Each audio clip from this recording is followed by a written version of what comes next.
And one of the key structural challenges is that the average income of the bottom 50%, yes, 50% of the American population has been sliding down over a 30-year period.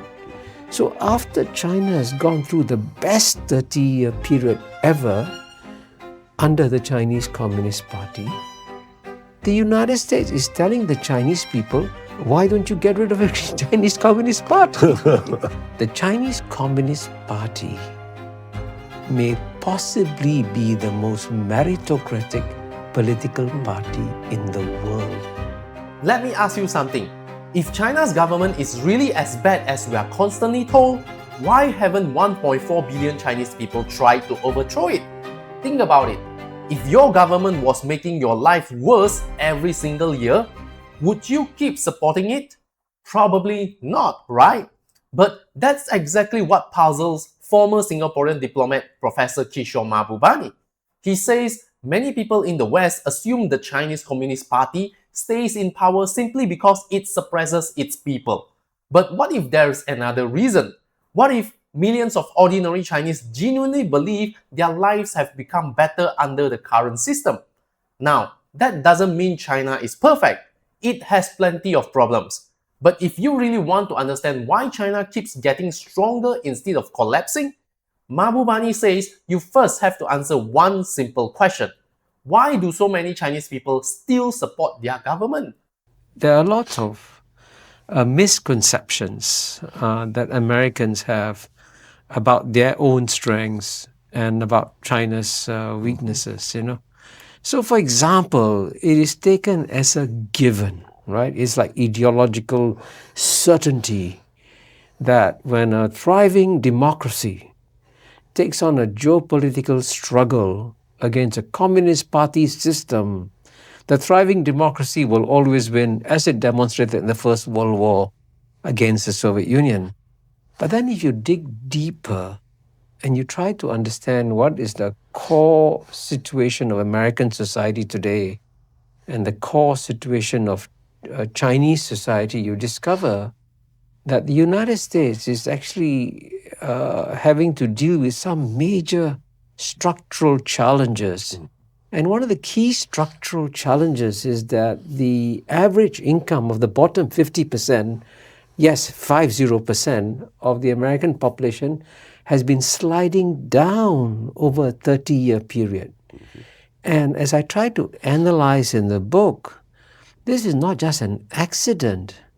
This is a result of deep structural forces in American society that have moved America away from being a thriving democracy towards becoming a plutocracy.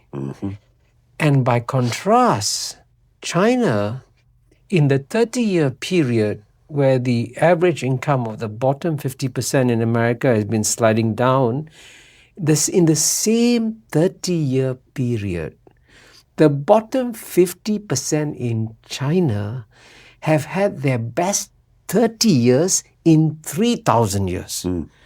So at a time when the Chinese people are experiencing the most amazing improvements in their standard of living, you must remember also, for most of Chinese history, the bottom 50% struggled to survive.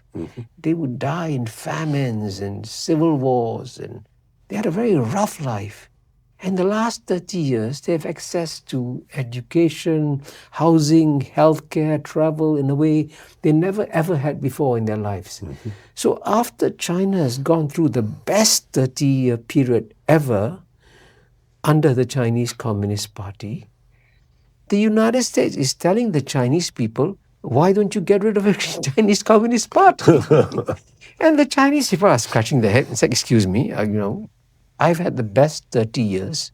And the Chinese Communist Party is succeeding because while in theory it is still a communist party, it is a communist party that is the exact opposite of the Soviet Communist Party, because the Soviet Communist Party was run by old apparatchiks.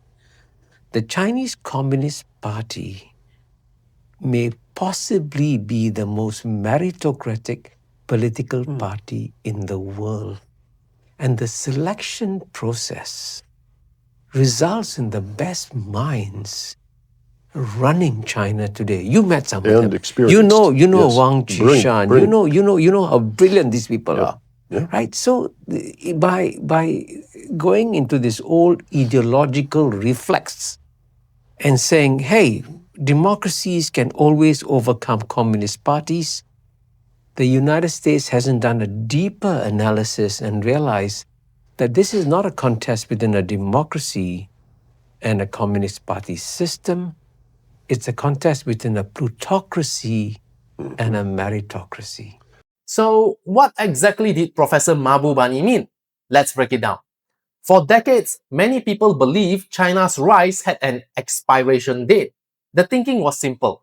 As Chinese people became richer, they would eventually demand Western-style democracy. The Chinese Communist Party would lose control, and China would become more like the United States.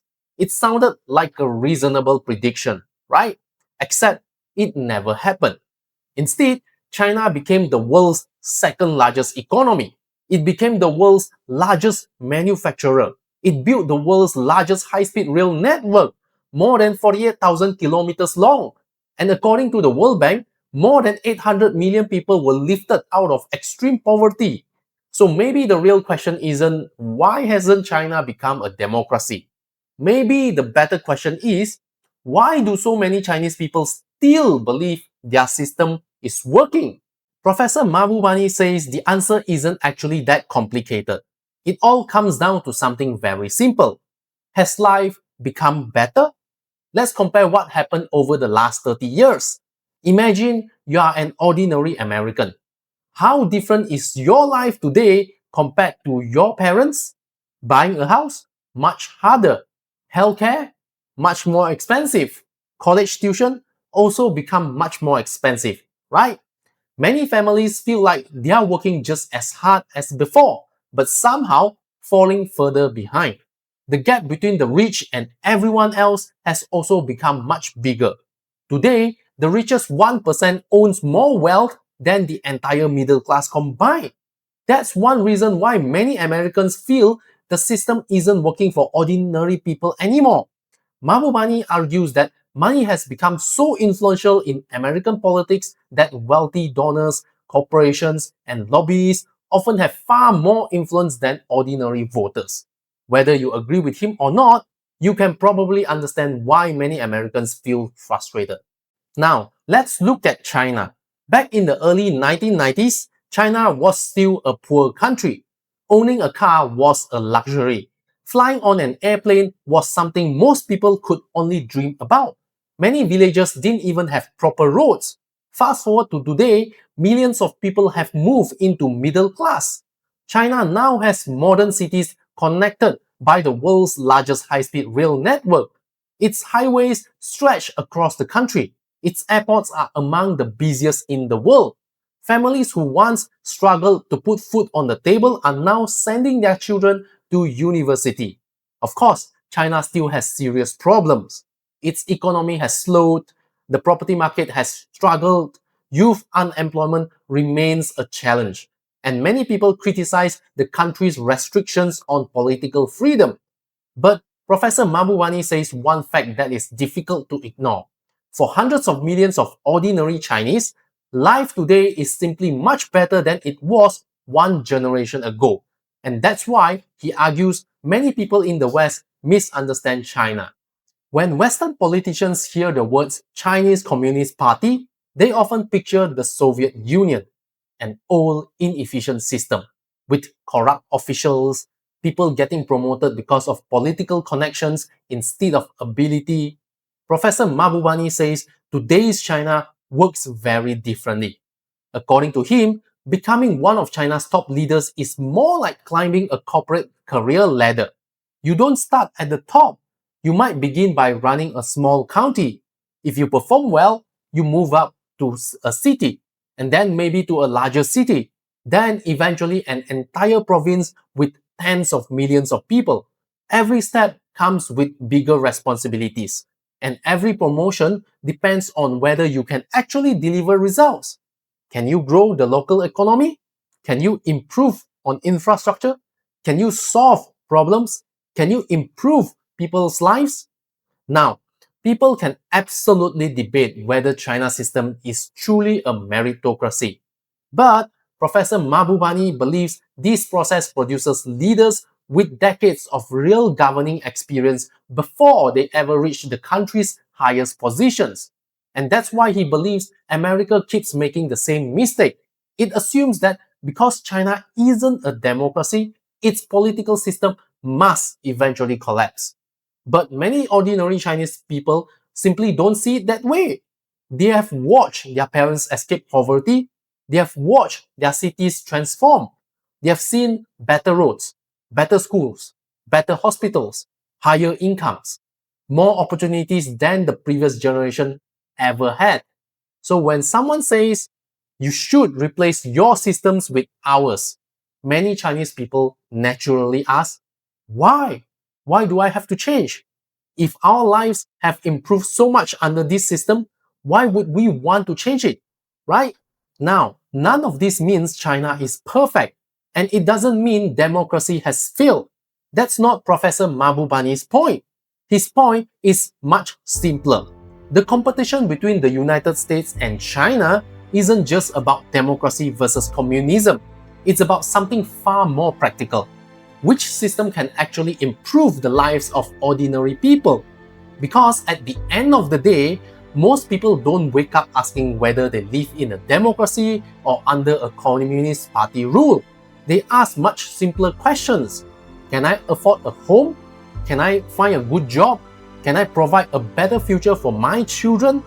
Professor Mahbubani believes the country that can answer these questions better will ultimately have the stronger system. And perhaps that's the biggest lesson for America. If it wants to compete with China, simply saying democracy is better isn't enough. It has to prove it by delivering better lives for ordinary people once again. So what do you think?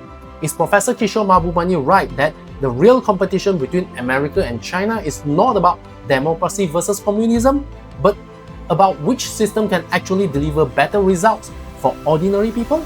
Or do you think democracy still has a clear advantage? Share your thoughts in the comments below. I'd like to hear your view.